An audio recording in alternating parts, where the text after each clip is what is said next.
Miss হবে না আপনার পছন্দের টিভি শো। দেখুন জি5 অ্যাপে একদম ফ্রি। দেখা না হলে আলাদা কথা, কিন্তু একবার যখন আপনার সঙ্গে দেখা হয়ে গেছে তখন আপনার কথা না শুনে আমি আপনাকে কোথাও যেতে দেব না। তোমার কথা তো কাল আমি শুনে নিয়েছি রাই। তোমার মনের একদম ভেতরের কথা, তোমার মনের অন্তরের কথা, তোমার মনের গভীর থেকে যে কথাগুলো বেরিয়ে এসেছে আমি শুনে নিয়েছি রাই। আমার আর কিছু শোনার নেই, আমার আর কিছু বোঝারও নেই রাই। তুমি যখন এসেছো আমি তোমার কাছে আরো একবার ক্ষমা চাইছি। আই এম সরি রাই। হ্যাঁ, তুমি ঠিক ধরেছো, ইউ আর রাইট। আমি তোমাকে অপমান করার জন্যই কাল ওখানে ডেকেছি। এনিওয়ে রাই, আমি চাই তুমি জীবনে সুখী হও, ভালো থেকো, সুখে থেকো। আমি আসি। না না অনিতা, প্লিজ প্লিজ তুমি এভাবে হার্শভাবে কথা বলো না, তোমায় মানায় না। দিদিভাইয়ের কথাটা একটু অন্তত শোনো।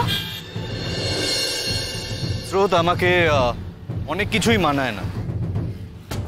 কাল যে কথাগুলো আমাকে শুনতে হয়েছিল সে কথাগুলো ভুল না ঠিক আমি জানি না। আমার কথাটা শোনো, তোমরা দুজন কথা বলো। আর কথা বলবে নাই বা কেন বলো তো? দুটো যুদ্ধংদেহী দেশও তো নিজেদের মধ্যে কথা বলে, আলোচনা করে। তোমরা পারবে না? আমি বরং ট্যাক্সিটা ছেড়ে দিই, তোমরা কথা বলো, আমি তোমাদের মাঝে আসবো না। ট্যাক্সি ছেড়ে দেবে মানে? স্রোত, আমাকে এয়ারপোর্টে যেতে হবে। আমি আজকের ফ্লাইটটা কোনো মতে মিস করতে পারবো না। আচ্ছা ঠিক আছে, আমি তোমাদের ট্যাক্সিটা নিয়ে নিচ্ছি। Okay fine. তখন তোমরা চাইছো এত করে, আমি তোমাদেরকে 2 মিনিট সময় দিচ্ছি, যা বলার বলো তাড়াতাড়ি। অনিতা এক মিনিট। অনিতা, তোমার ফ্লাইটের সময় মনে হয় পেরিয়ে গেছে, আর তো তোমার যাওয়া হবে না। আর যেটা হবে না তার পেছনে দৌড়ে কি হবে বলো? আর যদি তোমার যাওয়াই হতো, তোমার গাড়িটা এভাবে আটকে যেত বলো? আমরা না অনেক হুটোপাটি করে তোমায় ধরেছি, এভাবে পালিয়ে যেতে দেবো বলে নাকি?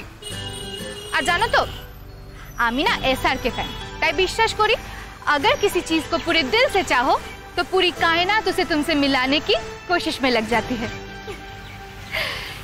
एनीवे, আমি একটু দূরে গিয়ে দাঁড়াচ্ছি, তোমরা প্লিজ কথা বলে নাও।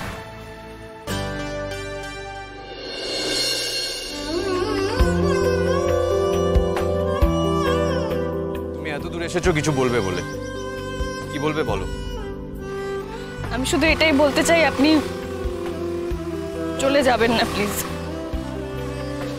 আপনি আগেরবার আমার অনুরোধটা রেখেছিলেন, সেই জন্য সাহস করে আবার একবার অনুরোধ করতে পারলাম। প্লিজ চলে যাবেন না, ফিরে আসুন। কোথায় ফিরবো রাই? কার কাছে ফিরবো?